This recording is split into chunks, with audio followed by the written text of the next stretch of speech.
Sinpo TV kembali hadir bersama saya Ricky Iskandar dalam Warta Parlemen selama sepekan. DPR sahkan RUU TPKS menjadi undang-undang. DPR bersama pemerintah siap jalani tahapan pemilu. Ketua DPR RI mengutuk keras penumpang gelap aksi 11 April. Kementerian Dalam Negeri bertemu pimpinan MPR RI untuk membahas perjanjian Helsinki Perdamaian Aceh tahun 2005. Menteri Sosial pastikan bantuan langsung tunai minyak goreng selesai bulan April ini. Berikut berita pilihan Warta Parlemen selama sepekan.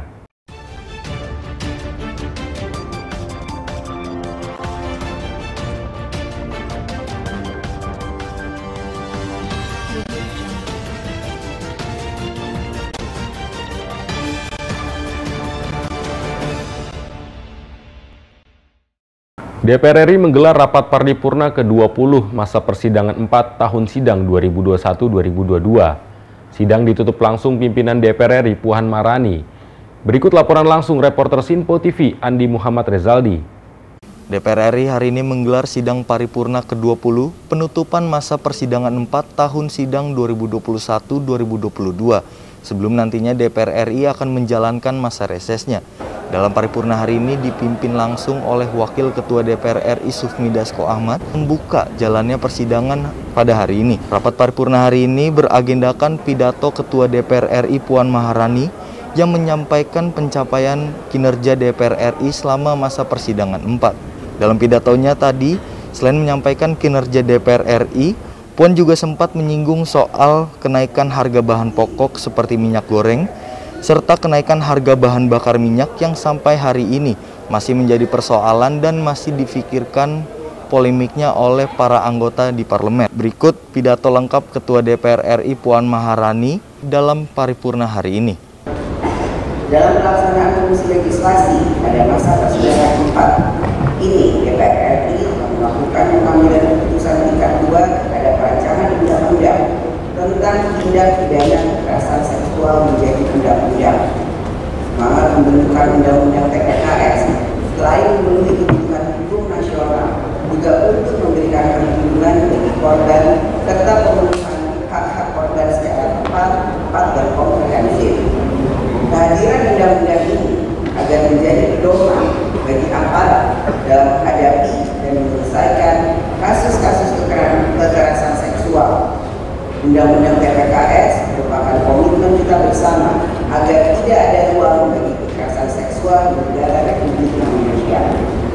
Dalam masa persidangan ini, DPR RI juga telah melakukan pengambilan keputusan terhadap 3 rancangan undang-undang bagi usul inisiatif DPR RI.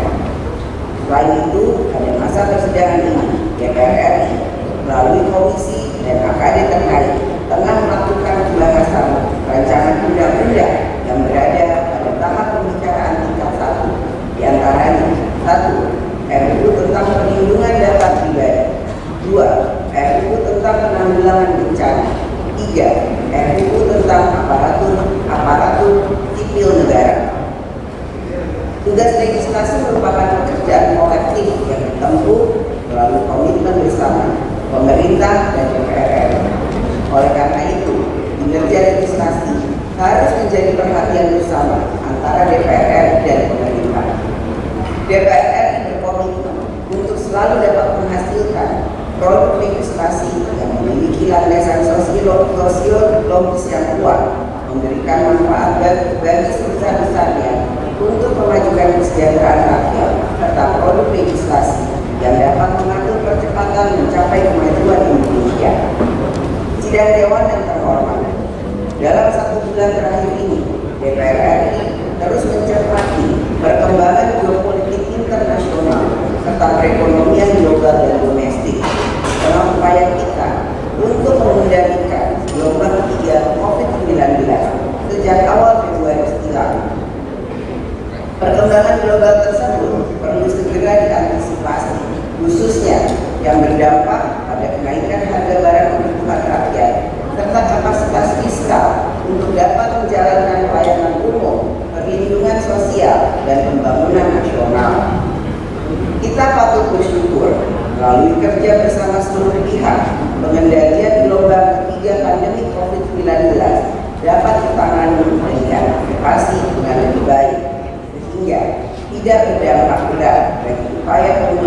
sosial dan ekonomi sosial. Melalui komisi dan akademi terkait, DPR RI juga terus memonitor dan mengevaluasi pelaksanaan APBN pada kuartal pertama tahun 2022 ini agar dapat dijalankan secara cepat, tepat, dan efektif dalam mendorong pemulihan sosial dan ekonomi nasional. Pemerintah agar segera mengantisipasi peningkatan risiko ekonomi global akibat konflik geopolitik perang Rusia Ukraina serta normalisasi kebijakan moneter oleh negara-negara maju. Perkembangan kondisi global tersebut secara langsung telah mendorong peningkatan komoditas energi, pangan, dan komoditas lainnya yang sangat luar biasa. Kenaikan signifikan tersebut telah berimbas pada meningkatnya tekanan inflasi domestik yang tercermin dari kenaikan harga beberapa barang-barang strategis di dalam negeri. Ditambah lagi dengan kebijakan pemerintah yang berpotensi mendistorsi pemulihan ekonomi yang sedang berlangsung. Pemerintah perlu segera mengambil kebijakan yang efektif dalam mengendalikan kestabilan harga berbagai komoditas. Pemerintah memastikan agar dapat menjaga daya beli masyarakat serta memberikan bantuan sosial bagi masyarakat yang tidak mampu. Sidang Dewan yang terhormat, DPR RI melalui alat kelengkapan Dewan telah melakukan fungsi pengawasan dan telah menindaklanjuti berbagai masalah yang menarik perhatian masyarakat. Antara lain, 1. Permasalahan rekrutmen pegawai pemerintah dengan perjanjian kerja atau P3K. 2. Pelaksanaan pembelajaran tatap muka atau PTM. 3. Percepatan program vaksinasi dan booster vaksin COVID-19. 4.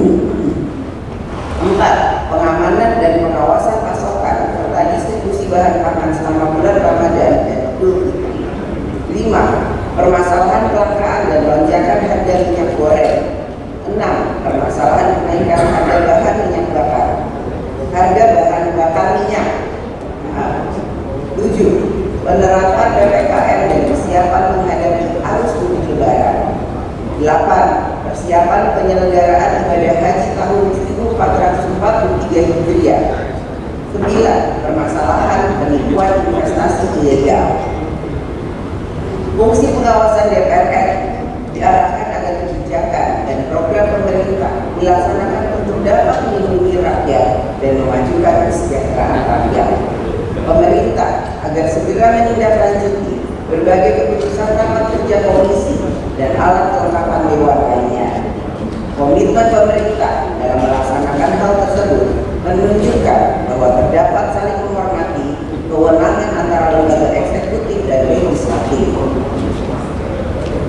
Sidang Dewan yang terhormat, pada masa persidangan 4, DPR RI melalui alat kelengkapan Dewan telah melakukan uji kepatutan dan kelayakan terhadap 1. 7 calon anggota Komisi Informasi Pusat periode 2021-2022. 2 anggota Badan Pemeriksa Keuangan atau BPK RI periode 2022-2027. 3. 7 anggota Dewan Komisioner Otoritas Jasa Keuangan periode 2022-2027. Dan selain itu, DPR RI juga telah memberikan pertimbangan terhadap 9 calon duta besar luar biasa dan berkuasa penuh negara sahabat untuk Republik Indonesia.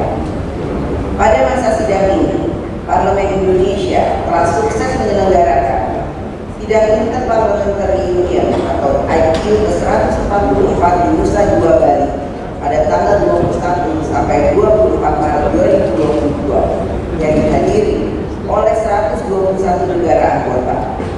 Pertemuan ini menghasilkan sejumlah resolusi dan rekomendasi, antara lain Deklarasi Nusa Dua Bali yang memerangi perubahan iklim dan resolusi konflik Rusia-Ukraina. DPR RI mengucapkan terima kasih atas dukungan dan kerjasama dari pemerintah daerah, masyarakat Bali, serta seluruh pihak sehingga penyelenggaraan Sidang Interparliamentary Union atau IPU 144 dapat berjalan dengan baik, sukses penyelenggaraan, sukses agenda sidang, dan sukses mempromosi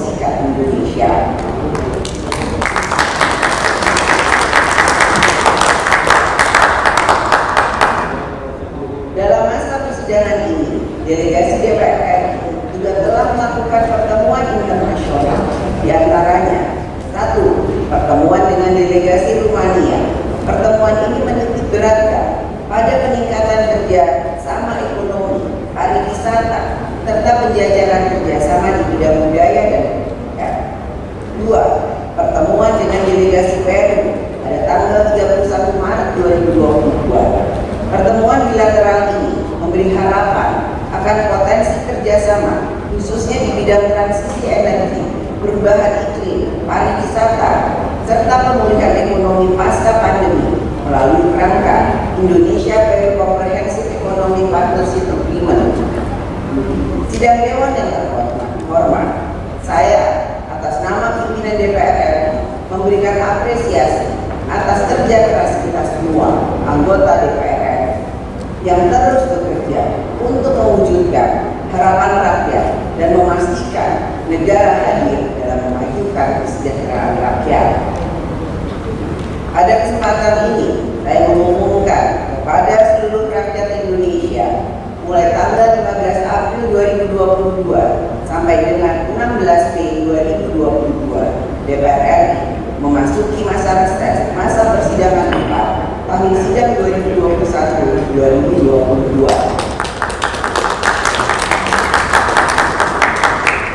Masa reses merupakan kesempatan bagi yang terhormat anggota Dewan yang terhormat DPR RI untuk menyapa rakyat, mendengarkan keluh kesah rakyat, menjelaskan tugas konstitusional yang telah kita laksanakan dan ikut memperkuat dan mempersatukan rakyat dalam semangat gotong royong, semangat untuk kerja bersama memajukan Indonesia.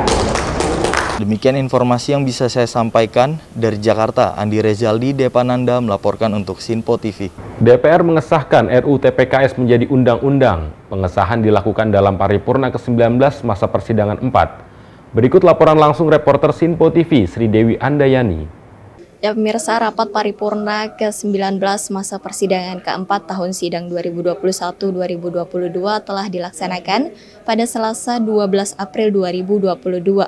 Dan ada 7 agenda pembahasan dalam rapat paripurna kali ini, namun yang menjadi perhatian saat ini yaitu mengenai rancangan undang-undang tindak pidana kekerasan seksual. Dan tadi baru saja kita saksikan laporan dari Ketua Panja RUU TPKS sekaligus Wakil Ketua Badan Legislasi DPR RI, Willy Aditya, mengenai pembahasan tingkat 2 dari rancangan undang-undang tindak pidana kekerasan seksual. Dan kini rancangan undang-undang tindak pidana kekerasan seksual telah resmi disahkan oleh DPR RI dalam rapat paripurna kali ini. Dan Ketua DPR RI Puan Maharani mengatakan bahwa pengesahan rancangan undang-undang TPKS kali ini merupakan momen bersejarah atas perjuangan masyarakat. Dan perlu diketahui bahwa dalam prosesnya pembahasan rancangan undang-undang tindak pidana kekerasan seksual ini telah mengalami banyak dinamika, diantaranya yakni penolakan dari berbagai pihak. Dan termasuk namun dalam kesempatan kali ini telah membuktikan bahwa niat yang baik maka akan mendapatkan hasil yang baik pula. Dan juga pemerintah yang diwakili oleh Menteri Pemberdayaan Perempuan dan Perlindungan Anak yakni Bintang Puspayoga menyampaikan bahwa Presiden telah menyetujui pengesahan rancangan undang-undang tindak pidana kekerasan seksual untuk dijadikan sebagai undang-undang. Pimpinan Badan Legislasi DPR RI dalam rangka pembicaraan tingkat 2 pengambilan keputusan hasil pembahasan rancangan undang-undang tentang tindak pidana kekerasan seksual dalam rapat paripurna tanggal 12 April 2022 disampaikan oleh Willy Aditya. Assalamualaikum warahmatullahi wabarakatuh. Salam sejahtera untuk kita semua. Yang terhormat pimpinan Dewan Perwakilan Rakyat Republik Indonesia, yang terhormat Menteri PPH, Wamenkumham, serta perwakilan pemerintah lainnya, yang terhormat rekan-rekan anggota Dewan dan hadirin yang kami hormati. Puji dan syukur kita panjatkan kepada Allah Tuhan Yang Maha Esa yang sudah memberikan kita kesempatan dan kesehatan pagi hari ini untuk bisa menghadiri rapat paripurna dalam keadaan sehat walafiat, serta melaksanakan pengambilan keputusan atas pembicaraan tingkat 2 rancangan undang-undang tentang tindak pidana kekerasan seksual. Perkenankan kami dari Badan Legislasi menyampaikan hasil pembahasan RUU tentang tindak pidana kekerasan seksual, di mana rancangan undang-undang ini terdiri dari 93 pasal 8 bab. Pimpinan Badan Musyawarah telah menugaskan kami untuk membahas ini, dan Badan Legislasi secara maraton dan intensif melakukan pembahasan mulai dari 24 Maret, 29 Maret, 30 Maret, 31 Maret 2022 sampai 6 April. Ini sebuah pembahasan yang cukup ekspres, dan ini sesuai dengan komitmen politik Dewan Perwakilan Rakyat dan pemerintah untuk sama-sama merealisasikan rancangan undang-undang tindak pidana kekerasan seksual ini. Terakhir, tentu di dalam forum ini kami ingin meminta persetujuan rapat paripurna untuk ini bisa disahkan di tingkat 2 sebagai undang-undang, di mana penantian korban, penantian perempuan Indonesia, kaum disabilitas dan anak-anak Indonesia dan para predator seksual yang selama ini masih bergentayangan. Ini adalah sebuah undang-undang yang kata Ibu Puan menjadi kado hari Kartini. Walaupun sebelumnya kita ingin menjadikan ini kado Valentine, tapi tidak jadi. Inilah. Alhamdulillah bahwa pada sidang paripurna hari ini DPR RI sudah bisa mengesahkan undang-undang tindak pidana kekerasan seksual, yang mana dalam penyampaian akhir Presiden yang diwakili oleh Menteri Pemberdayaan Perempuan dan Anak, bahwa pemerintah atas nama Presiden pun sudah menyetujui, sehingga insya Allah undang-undang tindak pidana kekerasan seksual sudah bisa mulai berlaku dan bermanfaat bagi bukan hanya perempuan dan anak sebagai perlindungan bagi perempuan dan anak, tapi juga bagi masyarakat Indonesia. Ini merupakan hadiah ulang tahun bagi perempuan-perempuan Indonesia menjelang Hari Kartini, dan ini juga merupakan hadiah buat semua perempuan yang ada di Indonesia. Insya Allah ke depannya kita semua bersepakat dalam implementasi undang-undang tersebut bahwa perlindungan perempuan dan anak, mitigasi perlindungan perempuan dan anak sampai penanganannya, kemudian bagaimana hukuman dan lain-lain sebagainya itu memang bisa berpihak kepada korban, dan juga kemudian memberikan efek jera dan hukuman yang seberat-beratnya bagi pelaku kekerasan, plus kemudian memberikan perlindungan bagi korban saat para korban kemudian menyampaikan laporan terhadap kekerasan seksual. Ada beberapa hal yang kemudian tentu saja masuk dalam undang-undang tindak pidana kekerasan seksual ini. Saya juga memahami bahwa mungkin undang-undang ini belum dianggap sempurna, karenanya saya meminta seluruh elemen masyarakat untuk bisa mengawal undang-undang ini nanti dalam implementasinya memang bermanfaat untuk mitigasi perlindungan dan jangan sampai ada kekerasan terkait dengan perempuan dan anak di Indonesia.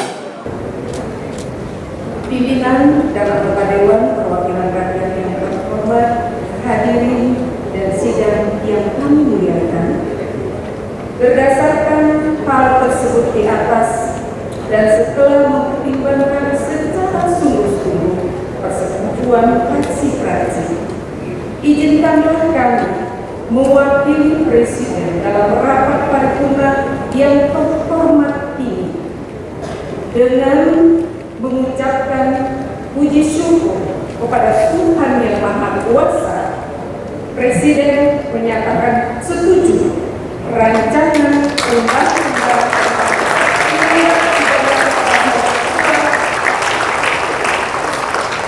untuk disahkan menjadi undang-undang. Kami mengucapkan apresiasi dan terima kasih kepada pimpinan dan anggota DPR RI yang terhormat atas segala komitmen, dedikasi, dan perhatiannya dalam menyelesaikan proses pembahasan rancangan undang-undang ini. Semoga Tuhan Yang Maha Kuasa senantiasa melimpahkan rahmat dan kemudahan bagi kita semua dalam menjalankan tugas, karya, untuk memajukan negara kesatuan Republik Indonesia yang kita cintai. Wassalamualaikum warahmatullahi wabarakatuh. Demikian informasi kali ini dari Jakarta, Sri Dewi Andayani, Depananda melaporkan untuk Sinpo TV. DPR bersama pemerintah siap menggelar tahapan pelaksanaan pemilu 2024. Rapat kerja DPR dengan pemerintah sebagai bentuk konsistensi dalam tahapan proses pemilu. Menteri Dalam Negeri Tito Karnavian menyampaikan pihaknya bersama KPU dan Bawaslu serta Komisi 2 DPR RI mulai melaksanakan pembahasan mengenai teknis tahapan pemilu 2024 pada Rabu 13 April 2022.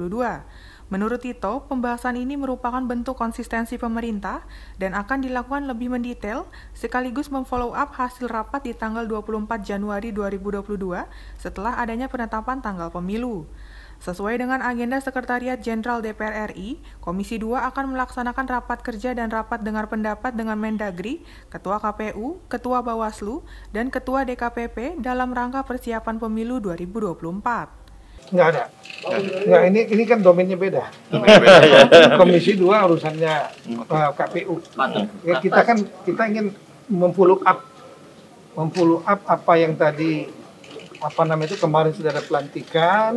Nah, inilah komisioner KPU Bawaslu yang mengeksekusi 2024. Kalau kemarin kan rapat terakhir 24 Januari 2022, kita sudah menetapkan tanggal 14 Februari 2004 pemilu, 27 November pilkada. Ya. Tapi mengenai teknis, tahapan, jadwal, program, itu KPU ini kan berakhir di bulan tanggal 11 April. Ya, nah, mereka membuat planning. Nah, yang KPU ini begitu dilantik, saya lihat bagus. Ya, DPR juga saya lihat bagus. Karena begitu dilantik kemarin, langsung hari ini, sebelum reses Jumat, hari ini langsung dilaksanakan rapat untuk pembahasan yang lebih teknis. Saya kira itulah menunjukkan konsistensi ya, kita untuk memfollow up hasil 24 Januari yang setelah terjadi penetapan tanggal. Nah, ini diikuti sekarang dengan pembahasan untuk masalah teknis tahapan mungkin ya. Saya kira gitu. Dari Jakarta, Sri Dewi Andayani, Halida Dianisina melaporkan untuk Sinpo TV. Pimpinan DPR RI bersama Kapolri temui pendemo mahasiswa di depan gedung DPR RI. Di sini pimpinan DPR dan mahasiswa membuka dialog terbuka di atas mobil orasi. Ribuan mahasiswa hari ini melakukan aksi unjuk rasa di depan gedung DPR RI untuk suarakan aspirasi meminta kepastian bahwa tidak ada perpanjangan jabatan politik presiden dan penundaan pemilu. Bersama dengan Kapolri Jenderal Listio Sigit Prabowo, pimpinan DPR RI Sufmi Dasko Ahmad temui mahasiswa di depan gedung DPR RI. Terkait aspirasi yang disampaikan oleh mahasiswa, Sufmi Dasko Ahmad sampaikan tidak pernah ada proses politik yang tengah berjalan di DPR untuk menunda penyelenggaraan pemilu atau perpanjangan masa jabatan presiden. Yang ada di DPR hanya proses politik tahapan pemilu 2024. Proses politik yang ada hanya melanjutkan tahapan pemilu. Dari jawaban ini diharapkan bisa menjawab aspirasi yang dituangkan oleh mahasiswa. Di sisi lain, Kapolri Jenderal Listio Sigit Prabowo juga menyampaikan bahwa Polri akan menjaga kebebasan demokrasi yang disampaikan oleh masyarakat. Ya, apa yang disampaikan oleh mahasiswa itu kan aspirasi yang memang harus disampaikan kepada MPR dan DPR. Nah, oleh karena itu tadi kami sudah terima dengan baik aspirasi dari kawan-kawan mahasiswa untuk kemudian kita akan sampaikan dan kita implementasikan di parlemen dan juga ada beberapa pemerintah yang nanti kita segera akan sampaikan kepada pemerintah untuk dapat ditindaklanjuti, demikian. Artinya ini akan segera dibahas seperti itu ya Pak? Kalau mau dibahas kan sebenarnya begini, yang diminta itu kan adalah tidak ada perpanjangan dan 3 periode dan penundaan pemilu. Nah, proses politik yang ada di DPR ini, sementara yang berjalan adalah proses politik tahapan pemilu. Jadi nggak ada proses penundaan, nggak ada proses perpanjangan. Sehingga proses politik yang ada itulah yang tetap kita jalankan, yaitu tahapan pemilu. Sehingga dengan tahapan pemilu jalan, itu juga menjawab apa yang ditanyakan oleh atau menjadi kegelisahan dari adik-adik mahasiswa. Pak mengenai tadi simbolis pemberian korek kuping itu, tanggapannya gimana Pak? Ya namanya juga aspirasi kita terima, nanti kita sampaikan bahwa ini adik-adik aspirasinya begini. Korek kupingnya nanti saya simpan sebagai kenang-kenangan. Gitu ya, Pak. Tapi ini ada rencanakah demo susulan atau seperti apa, ini terakhir mungkin? Saya nggak tahu karena saya bukan koordinator demonya. Tadi disampaikan kalau misalnya ini tidak disampaikan aspirasinya, mereka akan melakukan hal serupa lagi, Pak Pimpinan, bagaimana? Nah, tapi kan gini, aspirasi yang mereka sampaikan itu kan sebenarnya di DPR sendiri kan itu baru wacana. Di DPR ini tidak pernah ada proses politik soal perpanjangan jabatan masa presiden, penundaan pemilu maupun presiden 3 periode. Yang ada tuh kan di media-media saja. Nah, oleh karena itu ya apa yang mau kita tindak lanjuti, sementara prosesnya sendiri nggak ada. Yang ada di sini adalah proses tahapan pemilu yang sedang jalan gitu. Nah, itu yang kita terus kerjakan. Artinya sikap DPR saat ini mengatakan bahwa tidak ada wacana perpanjangan itu tidak muncul. Ya jelas, DPR. kalau tahapan pemilunya jalan gimana mau perpanjangan? Ini malah presiden melantik anggota KPU baru dan kita lanjut maraton kok, ini tahapan pemilunya. Artinya memastikan bahwa wacana ini tidak akan berlanjut Nah, lagi. itu kalau tahapan pemilunya, proses politiknya tahapan pemilu, itu udah pasti tidak ada proses politik yang lain. Kan nggak mungkin kita tahapan pemilunya jalan lalu kemudian kita juga penundaan pemilu atau perpanjangan masa jabatan presiden, kan begitu. Sejauh ini anggarannya juga masih belum diketok, itu gimana Pak? Begini, masalah anggaran itu kan soal time-nya, soal memang anggaran keseluruhan daripada mitra-mitra pemerintah, mitra-mitra DPR. Nah, sehingga itu ada waktunya, itu pasti akan dibahas, apalagi disesuaikan dengan KPU yang baru dilantik. Dan saya pikir itu bukan alasan yang terlalu krusial, karena itu pasti dibahas. Pak Kapolri, izin Pak, tadi hari ini selain elemen mahasiswa ada elemen lain Pak, yang ikut demo. Apakah itu yang bisa jadi demo itu gimana Pak? Atau memang sudah terdaftar sebelumnya mereka ikut aksi Pak? Jadi memang untuk aksi tanggal 11 April ini memang kita melihat ada beberapa elemen, tapi memang elemen utamanya adalah rekan-rekan dari mahasiswa yang tergabung dalam aksi yang dipimpin oleh Saudara Kahar. Namun kita juga melihat memang ada elemen-elemen lain yang turun, yang tentunya ini ya merupakan bagian dari hak masyarakat untuk menyampaikan aspirasi masyarakat, dan tentunya Polri dalam hal ini selalu berkomitmen bahwa kita akan menjaga, mengawal kebebasan demokrasi, mengawal kebebasan untuk berekspresi, memberikan aspirasi, apalagi mahasiswa sebagai salah satu elemen penting dalam menjaga independennya untuk memberikan kritik-kritik yang tentunya mewakili masyarakat, dan tentu saya kira hal-hal yang baik saja. Yang kita pesankan tentunya tolong agar di dalam setiap pelaksanaannya selalu tertib, sehingga semuanya bisa berjalan dengan baik dan aspirasinya betul-betul bisa tersampaikan dan kemudian bisa didengar oleh pemangku kebijakan, apakah itu di pemerintahan, di DPR ataupun di tempat-tempat lain termasuk kami. Dan dalam hal ini tentunya kami akan memastikan apabila seluruh rangkaian kegiatan itu berjalan dengan lancar, aman, maka kewajiban Polri untuk menjaga itu semua agar semua bisa berjalan dengan baik dan sesuai dengan apa yang menjadi aspirasi mahasiswa hari ini. Tadi sudah dijawab langsung oleh Bapak Wakil Ketua DPR RI, dan tentunya di sisi kami terkait dengan masalah BBM, terkait dengan masalah solar, ini juga menjadi perhatian kami, khususnya terkait dengan penyimpangan, kemudian perilaku yang dilakukan oleh para spekulan. Sampai hari ini kami juga sudah mengamankan kurang lebih 47 tersangka yang kita amankan. Jadi kita juga akan terus concern agar masalah-masalah ini bisa segera selesai. Pak, menyambung dari waktu itu Mendak berkata sudah ada nama-nama untuk mafia minggor, ini memang betul ada nama yang dikirimkan ke Barreskrim atau seperti apa Pak? Baik, yang jelas saat ini proses penyelidikan masih terus berlanjut. Tentunya mekanisme pasar juga menjadi salah satu pengaruh kelangkaan, namun demikian pendalaman terus kita lakukan. Nah, ya tentunya nanti pada saatnya apabila memang ditemukan alat bukti yang cukup akan disampaikan di dalam rilis resmi. Artinya belum ada sampai saat ini ya Pak? Sedang dalam proses penyelidikan. Dari Jakarta, tim Sinpo TV melaporkan. Ketua DPR RI Puan Maharani mengutuk keras tindakan provokasi yang dilakukan pada demonstrasi yang digelar para mahasiswa. Di sini Puan mengatakan tindakan para provokator dinilai telah merusak nilai demokrasi dari aksi para mahasiswa. Ketua DPR Puan Maharani mengapresiasi unjuk rasa mahasiswa dalam aksi 11 April yang berlangsung di depan gedung DPR MPR Senayan, Jakarta. Hal tersebut dikatakannya usai memimpin jalannya pelaksanaan sidang paripurna DPR RI siang tadi. Dirinya juga turut mengomentari atas tindakan provokasi yang dilakukan sejumlah kelompok dan bukan berasal dari mahasiswa. Puan mengutuk keras tindakan tersebut yang menjadi pemicu kericuhan. Dirinya menilai tindakan sejumlah kelompok yang menjadi penyebab kericuhan tersebut telah merusak nilai-nilai demokrasi yang ingin dicapai oleh para mahasiswa.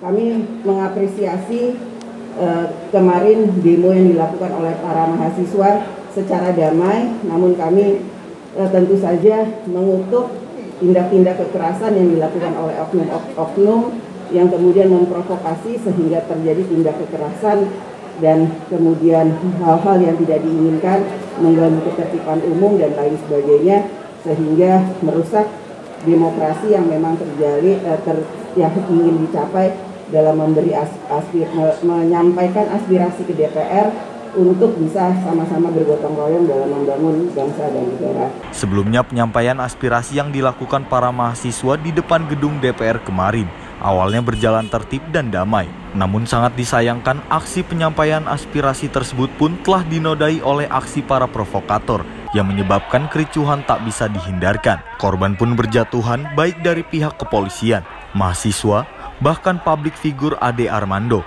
yang turut menjadi korban. Dari Jakarta, Andi Rezaldi, Halida Dianisina melaporkan untuk Sinpo TV. Sekretaris Fraksi PDI Perjuangan Bambang Wuryanto memberikan penjelasan mengenai rumor anggota DPR RI dari fraksi PDIP berinisial HM yang diduga menonton video asusila saat rapat berlangsung.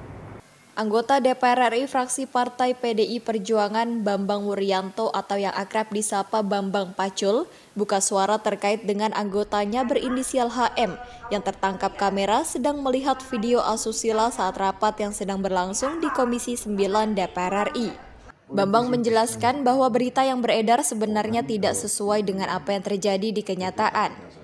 Ketua Komisi 3 ini menuturkan, anggota DPR itu secara tidak sengaja membuka video porno tersebut, lantaran saat itu HM hanya berniat membuka video kiriman di WhatsApp. Mendengar kabar itu, fraksi PDIP pun langsung memanggil anggota yang bersangkutan dan menyerahkan persoalan sanksi kepada pihak Mahkamah Kehormatan Dewan. Selain itu, muncul dugaan jika pihak yang memfoto HM saat menonton video porno dalam rapat panja di Komisi 9 adalah hal yang dilakukan dengan sengaja oleh pihak yang tidak bertanggung jawab. Terima kasih Adinda, pertanyaan Diko ini saya terima kasih. Ini justru forum untuk melakukan klarifikasi. Ya, subjek datang kepada kami, kepada Pak Utut Ketua Fraksi dan saya. Bercerita kronologinya adalah yang bersangkutan mendapat WA. Tadi di telepon ketika sedang rapat vaksin dibuka WA tersebut. Ketika WA tersebut dibuka, isinya ternyata film, istilahnya apa anak muda ini? Bokep. Film itu. Kemudian segera dimatiin, kan gitu loh. Tapi ini sudah ada yang memotret dari belakang, potret jepret. Nah, dari dipotret ini kemudian yang bersangkutan subjek ini dikirimi foto itu. Atas dasar itulah dia datang ke pimpinan fraksi, kepada ketua fraksi dan saya. Kemudian menceritakan kronologi cerita ini sambil menangis. Beliau mengatakan, saya bikin malu fraksi. Mohon saya dimaafkan. Kronologinya bagaimana? Begini kronologinya. Adinda sekalian. Jadi ketika dia membuka HP-nya, tentu saja tidak sadar. Ada WA masuk, dibuka dong. Kemudian ada yang motret. Kan begitu nih. Nah, saya politisi.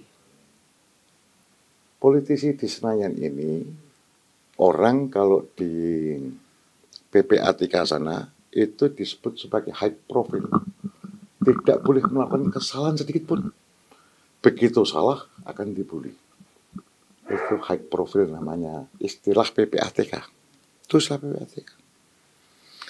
Nah, kalau cerita kayak begini, apakah saya tidak boleh berpikir bahwa itu bagian daripada modus operandi menjebak kawan saya? Misalnya, kawan saya ini punya musuh yang tidak suka sama dia, dikirimi WA, udah disiapin dari belakang, kemudian difoto, cepat, kemudian dinaikin. Kan begitu. Ini ranah apa ini? Ini ranah etis. Kan gitu. Yang bersangkutan, apakah saya perlu melapor Pak Polisi? Kita bilang nggak usah. Ini ranah etika. Ini ranah peradaban. Karena kan peradaban dibangun dari etika. Kalau benar dugaan kami, kan ya kasihan masa hidup menyandera anak bangsa dengan cara-cara kayak begini. Kalau kita perawatkan, hidup saling sandera kadang-kadang. Kenapa orang hidup saling sandera? Itulah semangat zaman, adinda sekalian. Semangat zamannya itu untuk menginginkan sesuatu, dia kadang-kadang menyandera, kan begitu. Menyandera kesalahan orang dan seterusnya. Bisa seperti itu. Itu semangat zaman. Nah, ini kan kultur, ini kan peradaban nih. Setuju. Jadi, adinda sekalian, pimpinan fraksi tidak memberi sanksi apapun kepada kawan kita. Karena ini ranah etika, biarkanlah nanti di Mahkamah Kehormatan Dewan MKD, yang kalau ada yang melaporkan kita sidangkan. Saya kira enggak. Kalau itu nanti klarifikasi dia Dewan, ya nanti di Mahkamah Kehormatan Dewan. Oke. Berarti artinya sudah sampai ke MKD ya, Mas? Pasti. Biasa kayak gitu ada di MKD. Ya, nanti MKD keputusannya apa, itu bagian daripada menjaga kehormatan. Ini peristiwa kayak begini memang tidak boleh terjadi. Tetapi kalau orang kena jebak, kan kita berasumsi nih, ya tidak ya, berasumsi sih. Apa sih nikmatnya orang nonton kayak itu? Mohon maaf, yang subjek ini usianya udah di atas 60. Saya udah 60. Apa sih?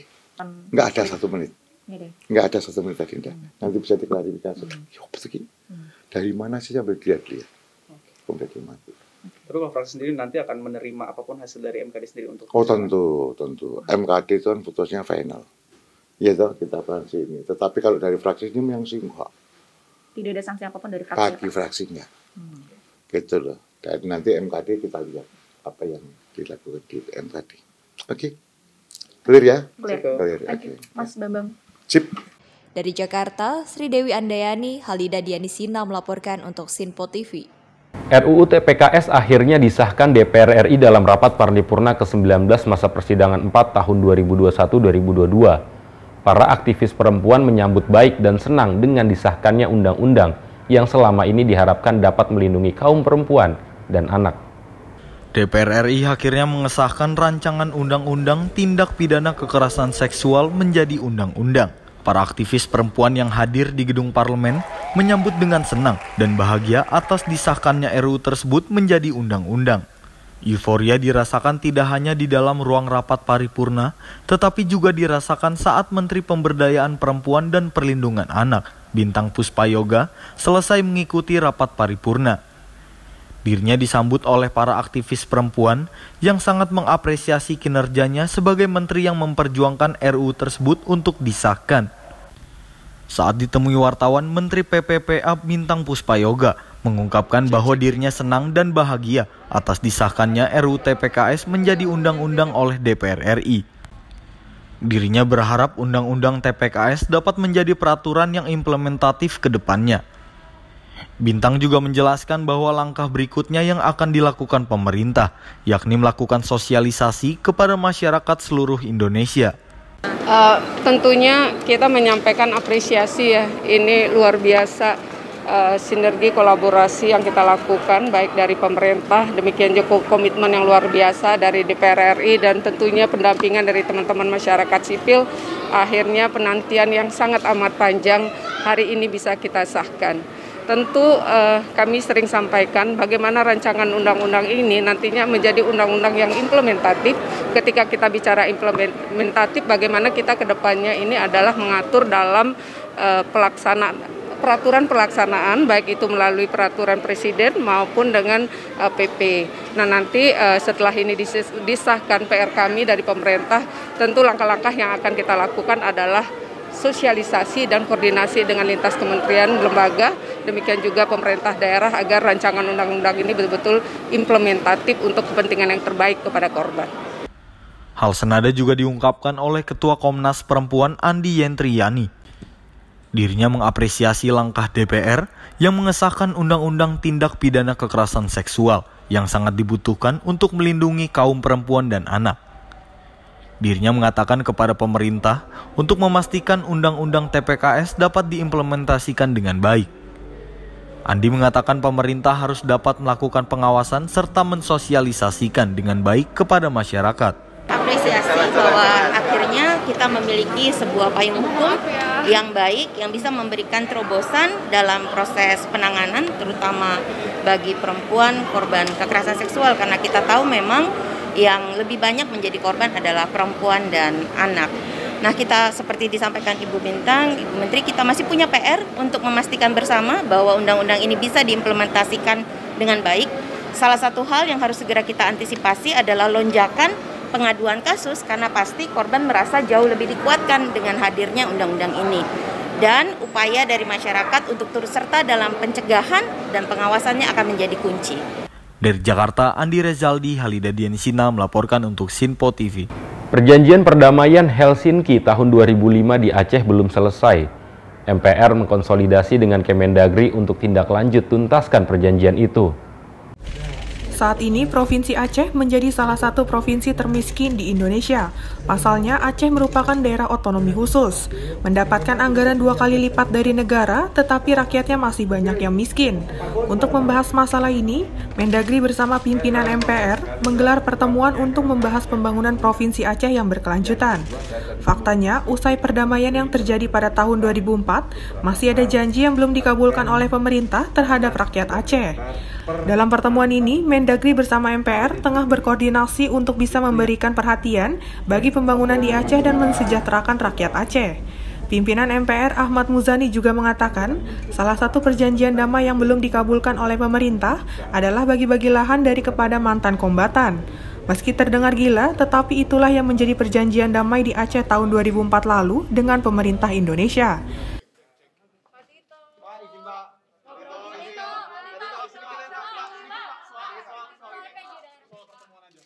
Nah, ini pertemuan dari mengenai masalah aspirasi Aceh, ya.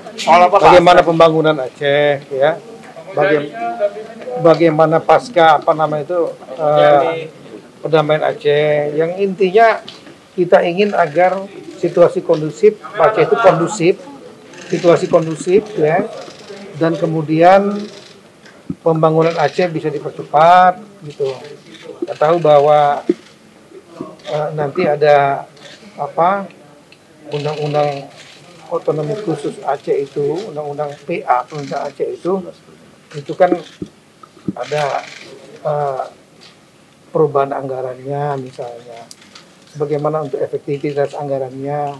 Nah, yang paling utama lah kita bersyukur bahwa di Aceh kan relatif stabil, bagaimana kita tetap menjaga stabilitas keamanan itu. Saya kira itu.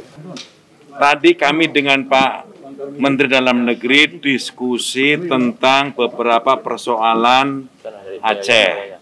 Hasil kunjungan saya sebagai Wakil Ketua MPR akhir tahun yang lalu, saya diminta oleh tokoh-tokoh Aceh untuk mengkomunikasikan dengan pemerintah pusat tentang beberapa pokok-pokok yang menjadi problem, yang dianggap masih menjadi problem, antara lain tentang 3.000 mantan kombatan GAM yang dalam perjanjian Helsinki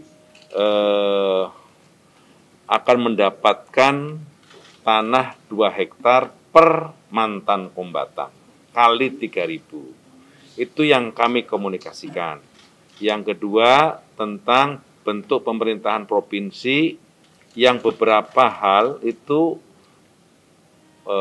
pemerintah Provinsi Aceh mendapatkan kewenangan untuk melakukan pengelolaan sendiri yang sekarang juga dianggap belum dilakukan.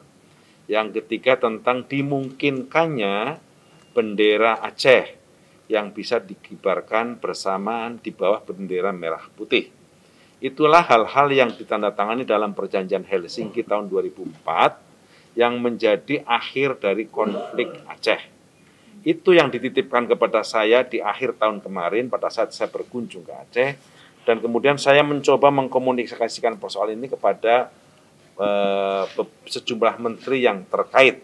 Saya sudah komunikasikan dengan Menteri Pertanahan tentang 3.000 mantan kombatan GAM untuk mendapatkan tanah 2 hektar per orang, per mantan kombatan. Dan itu alhamdulillah sudah dalam proses penyelesaian.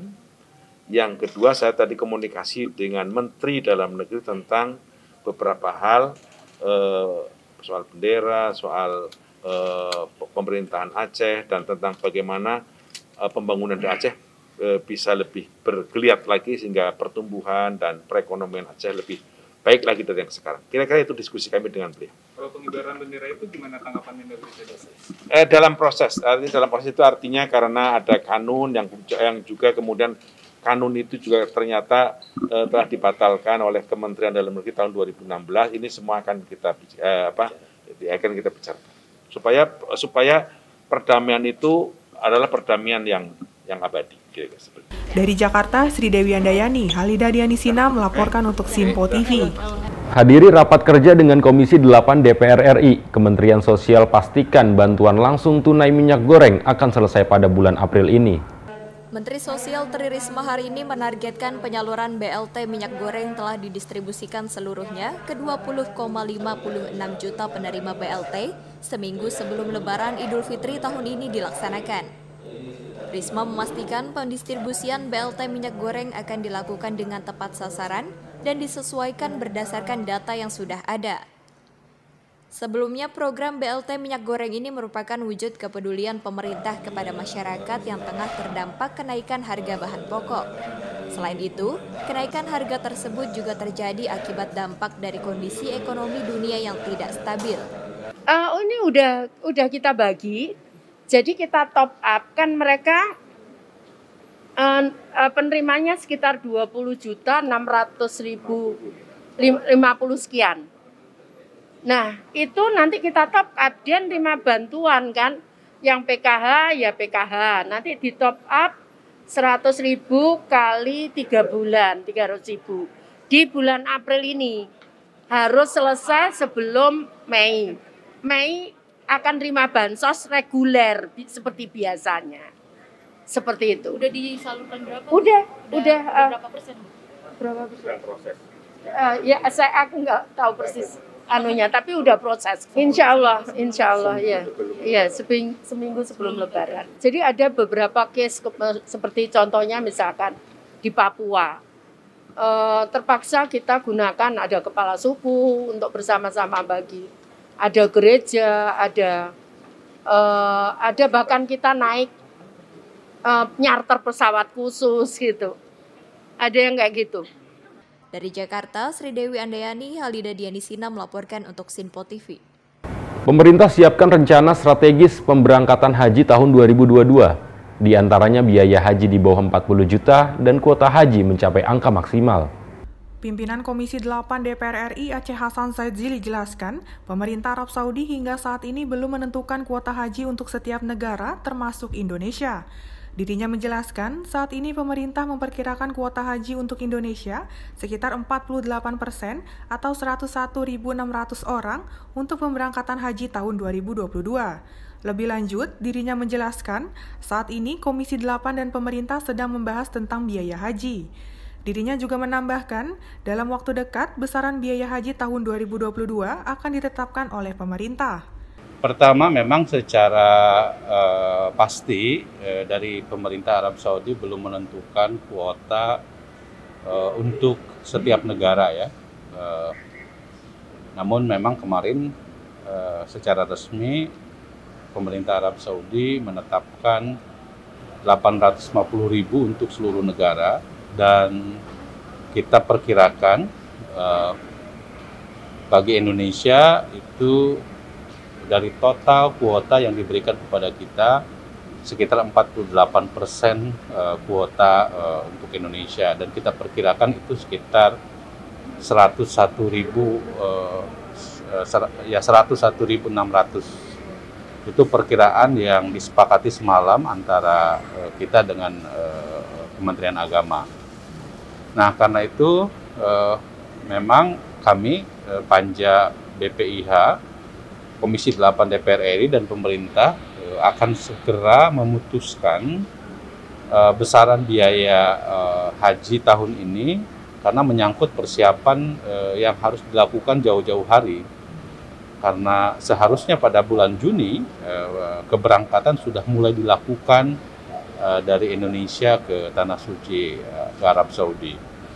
Nah, memang kami harus menyesuaikan dengan berbagai perkembangan dari pembahasan keuangan haji tersebut, termasuk dalam hal jumlah kuotanya itu.